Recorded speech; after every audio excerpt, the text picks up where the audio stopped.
So the last time I did this, it was a very long video, and the only thing that was really of any relevance that my dad would understand was at the end.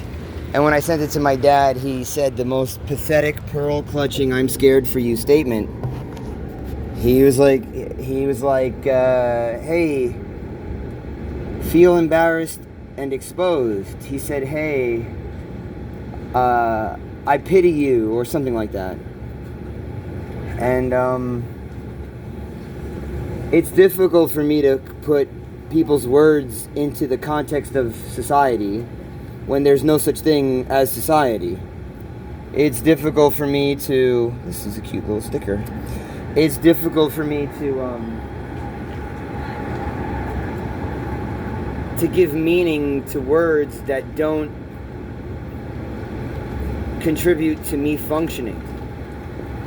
Because if the things that you say do not contribute to me functioning, then they contribute to me being frustrated.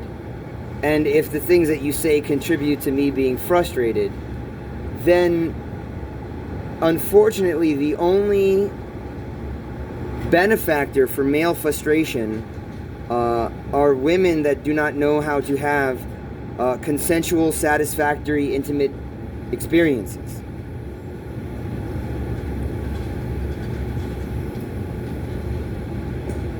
That is to say, who eats male frustration? And why would anybody generate male frustration in such great amounts? Systemically. That means that there are a bunch of things that all work together, and all of them contribute to making men frustrated. There used to be a lot of reasons why you would frustrate men. You could take 100 frustrated men and you could chop down a forest, and you could turn all that wood into money. You could take 300 or 400 frustrated men and you could conquer a nation and turn that nation into money. But there's no more wars. There's no more forests to chop down. And even if there was wars, and even if there was forests to chop down, we don't use male frustration to do it anymore. So when you ask yourself, who benefits from the generation of male frustration, there's only one answer left. Ugly, old, stupid, unmarketable females desiring to be taken by force. Those are the only people that could possibly benefit from the systemic generation of great amounts of male frustration.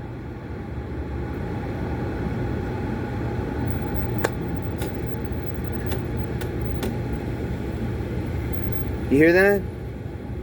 There's a big chunk of white trash stuck between these two here.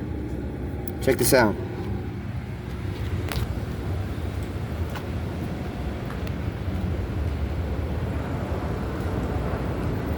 Isn't that cool?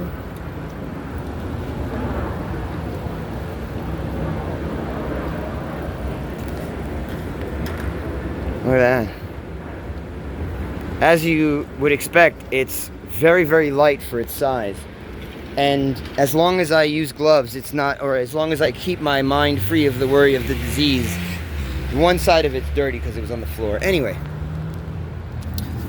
So how long has this been? So we're in 3 minutes, 46 seconds. Okay, so my uncle, he told me something about my dad, and it was so valuable that when my uncle told it to me, I told my uncle, I said, what you just told to me is so valuable that I don't want to say that I understand. So I'll just say thank you for something so valuable. And what he said to me, he said, E.G., your dad was always about a bitch. He was always infatuated. He never had a chance to be out on his own. He went from grandma's house. He went right into a woman's house. He never was out on his own. And he's like, I had friends. Your dad didn't really have friends. And when my uncle told me that, I said, wow, that's... Because I felt like it's very, very accurate to myself as well. I was hanging out in Union Square, and one of my friends, after I was done having a girlfriend, I went back to the park, and my friend was angry at me. He's like, oh, why don't you go find a white girl or something like that? I was like, it's like that? I didn't know that they were so angry at me. I was like, what are we doing here almost? I was like, it's like that? I was surprised. So I was thinking over and over again about what my uncle said. about how my dad never had a chance to be by himself. He always went from his mother's house to his wife's house, or his mother's house to his girlfriend's house. Like that. I didn't think about the Bible verse that a man shall cleave from his mother and cleave to his wife. I didn't think about that. Instead, I thought about my uncle. Now, the story about my uncle is that when he was little, how are you? People don't know what to do with their eyeballs. You look at somebody's eyeballs and they look at you like they're a fucking landmine waiting to explode. Ugh. They don't know what to do with their eyeballs. So I thought about my uncle, and the story with my uncle, it goes like this. When my grandmother met my father, she looked at my father's brother, her son, my uncle, and she said, "I better get you to a place where they will teach you how to get a job and work." So my grandmother took my little uncle, he was maybe not even a teenager, maybe a teenager, he was little. And my grandmother took him to the Career Computer Business School. Or the Computer Career Business School. Or the School Business Career Computer School. I don't know how you arrange those 4 words.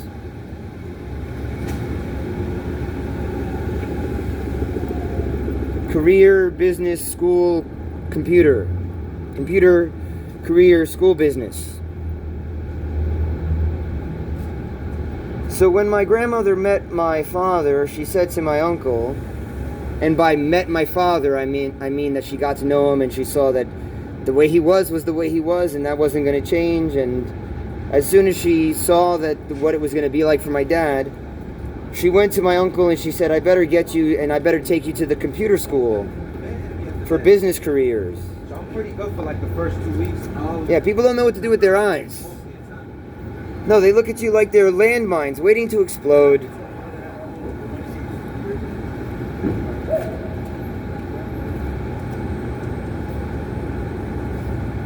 So, the question is not where or why.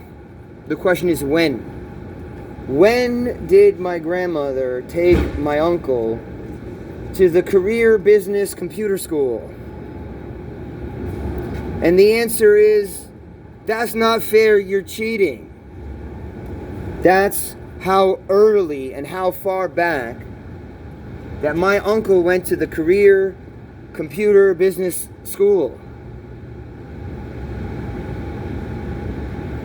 So when I realized that about my uncle, I felt something that you might think might give you an opportunity to generate more male frustration, but it is not an opportunity. I'm going to tell you that I felt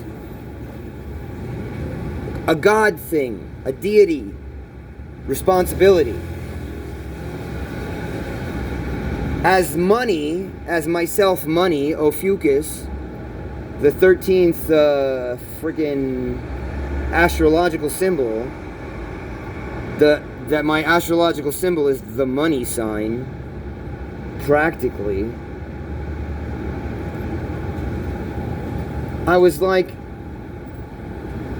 you can't tell me anything about interacting with women or personal independence when money had your back. Because money did not have my dad's back. Career Business School Computer did not have my dad's back. And if Career Computer Business School had your back, you really can't tell me anything about independence or interacting with women. You do not know what it's like to be me or my dad. And even if you do know somewhat what it's like to be like me or my dad, you can't really tell me anything about interacting with women and the independence of not interacting with women. When money, as a god, is watching over you.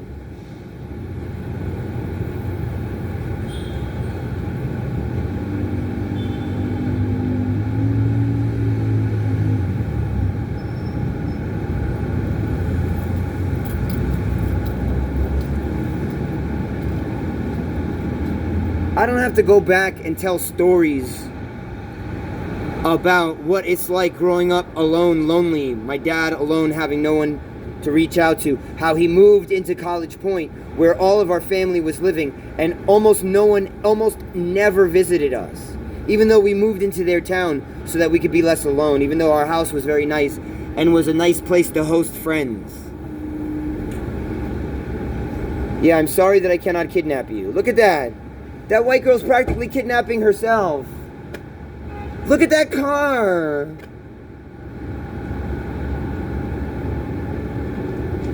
You want to see the car and the girl and where she just came out of, and the visual difference between the building that she came out of and the car that she just stepped into? I don't even want to show you. She might as well put herself in a cardboard box.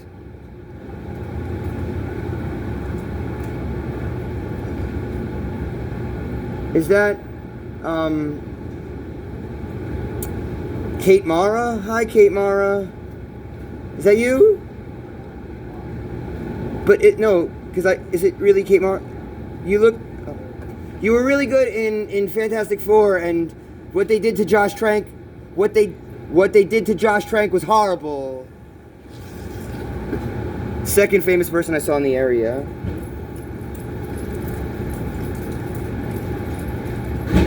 So do you still want to make me feel like I'm exposed and that you're embarrassed for me?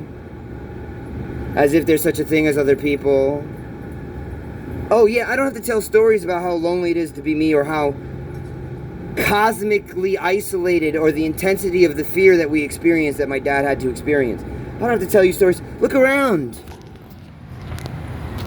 Can you feel the worthlessness of every single one of these bodies if I were to expect a peerhood or a community? Can you feel it? You know that Ja Rule said that's heaven. You know that? In one of the Fast and the Furious movies, they were like, "Oh, this is heaven," and then they showed you this building, and then they cut to another place in New York City.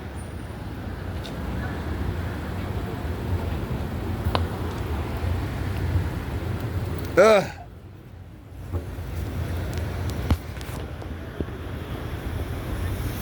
Where is it? It's a plane! It's a plane!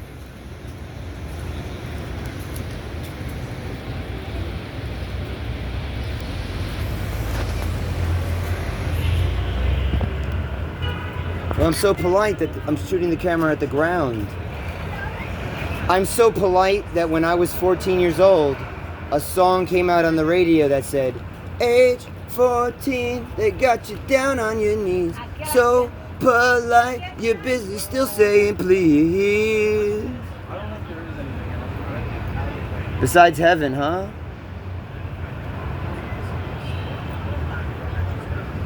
Would you like to be on the camera?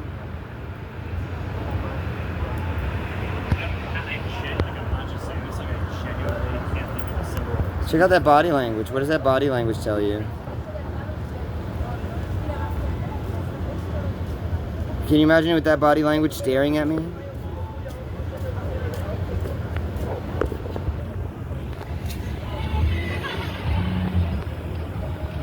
Play Mist. Play Mist and listen to Shark Muffin.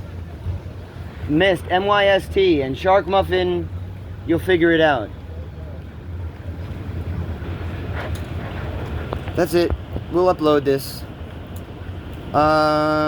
Right now.